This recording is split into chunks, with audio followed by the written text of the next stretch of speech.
Hola, en el vídeo de hoy vamos a comenzar a ver los compuestos nitrogenados, es decir, los compuestos orgánicos que contienen átomos de nitrógeno. El nitrógeno, por recordar, tiene 5 electrones en su última capa, que bueno, en un diagrama de Lewis podríamos representarlo así. Entonces, el nitrógeno podría llegar a formar 3 enlaces covalentes sencillos, por aquí, y estos 2 electrones normalmente, bueno, pues se representan así. Así es como normalmente se enlaza el nitrógeno. Estos 2 electrones quedan aquí y forma 3 enlaces covalentes sencillos. ¿Qué son las aminas? Bueno, pues las aminas son enlaces del nitrógeno con el carbono, de forma que, bueno, los grupos funcionales que vemos pues son de esta manera. Es decir, el grupo amina puede estar terminal o puede estar también en el medio de la cadena, o incluso podemos verlo de esta forma en el que el nitrógeno está enlazado con 3 átomos de carbono. Es decir, aquí el nitrógeno está enlazado a un átomo de carbono, en este segundo caso está enlazado a 2 átomos de carbono y en el tercer caso está enlazado a 3 átomos de carbono. Vale, ¿cómo se nombra estos compuestos? Bueno, pues vamos a poner los casos que tenemos. Primero, si el grupo amina, o sea, si la amina es terminal o si está en un extremo de la cadena, pues nombraríamos el hidrocarburo y acabado en amino. Nombramos el hidrocarburo y le ponemos la palabra amina. Ejemplo. Bueno, pues tenemos, por ejemplo, este ejemplo de aquí, que tenemos un átomo de carbono, ¿verdad?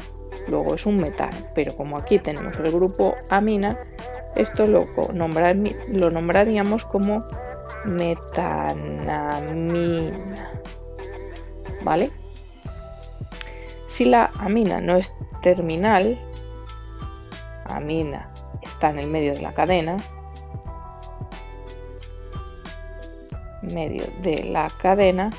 entonces ¿qué tenemos que hacer? Pues poner la posición, ¿vale? ¿De qué manera ponemos la posición? Bueno, pues lo vamos a ver en el siguiente ejemplo. Pongamos este compuesto, que voy a escribir aquí me queda un poco apretado, pero bueno, ahí está el grupo amina y aquí hay otro grupo amina. Los vemos, ¿verdad? Están aquí y están aquí. Mi hidrocarburo principal tiene 1, 2, 3 carbonos. Luego es un propano, guión. ¿Y en qué carbonos tengo los grupos amina? En el 2 y en el 3. Entonces pondría propano. Tendría que haber empezado numerando la cadena al revés. Disculpadme, porque al no tener dobles enlaces empiezo numerando por donde tengo el primer grupo funcional, que sería este de aquí, ¿vale? Disculpad, este sería el carbono 1, este el 2 y el 3, ¿vale? Entonces sería el propano 1,2 diamina. Ojo con este error que yo acabo de cometer, porque lo iba a nombrar y me iba a quedar como 2,3 diamina. Eso no es correcto, porque si le das la vuelta a la molécula realmente tenemos que empezar a nombrar por donde tenemos los grupos funcionales. Digamos que antes de eso mandan más, entre comillas, lo de mandar, pero tienen preferencia los dobles y triples enlaces, pero si no los tenemos, como es este caso, pues tenemos que ver los grupos funcionales. En este caso, este grupo funcional amina sería el que determinaría que este es el primer carbono. Vale, vamos a ver un ejemplo más de, por ejemplo, una amina cíclica, como es esta. Entonces tenemos que nombrar el compuesto cíclico, que es un ciclohexano,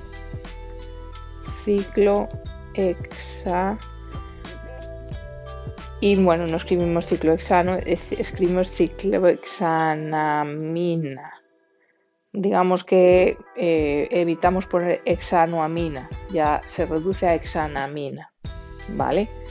Y bueno, hay un ejemplo que contiene el benceno, ¿vale? Que es este de aquí, que tiene un nombre particular. Sabéis que algunos compuestos orgánicos, bueno, pues podríamos llamarle el benzanamina, pero esto se conoce como anilina, ¿vale?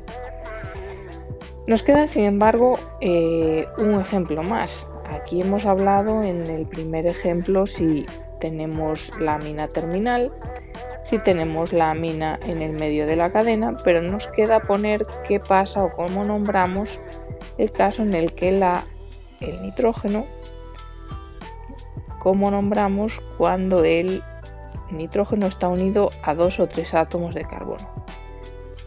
Cuando el nitrógeno está unido a 2 o 3 átomos de carbono. Bueno, pues ahí tendríamos que localizar la cadena principal y nombrarla, y luego nombrar los radicales. Vamos a verlo con un ejemplo porque yo creo que es más claro. Vamos a ver este ejemplo. Voy a escribir el compuesto y decir el nombre, claro. Vale. Y vamos a identificar cuál es la cadena principal. Bien, mi cadena principal es la cadena más larga que está enlazada al nitrógeno. Luego esta es la cadena principal. Y esto de aquí es un radical metil que se llama, por estar enlazado al nitrógeno, es un N-metil. Y este es otro radical que por estar enlazado al nitrógeno y tener 2 carbonos es un N-etil.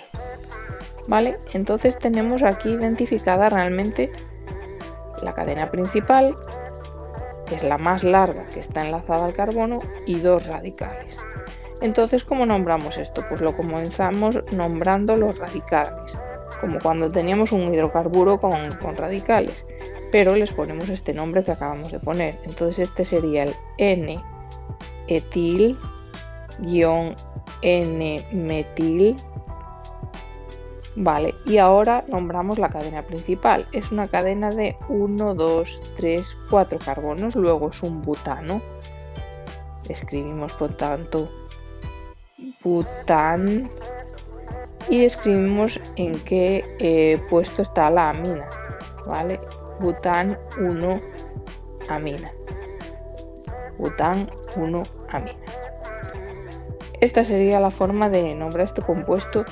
Bueno, ya veis que las aminas son un poquitín quizás más complicadas de nombrar, pero porque tienen estos ejemplos, digamos que los 2 primeros casos, si es terminal, por resumir, no ponemos la posición, es decir, si no nos dicen nada es que la amina es terminal. Si nos indican la posición, pues hay que poner dónde están, según las reglas que hemos visto hasta ahora, y si la amina o el nitrógeno, si el nitrógeno está unido a varios carbonos, como es este caso, estos 3 carbonos, tenemos que identificar la cadena principal, ¿vale? Y nombrarla, y considerar los otros 2 pues como radicales, que son N-metil o N-etil, dependiendo del número de carbonos de ese radical.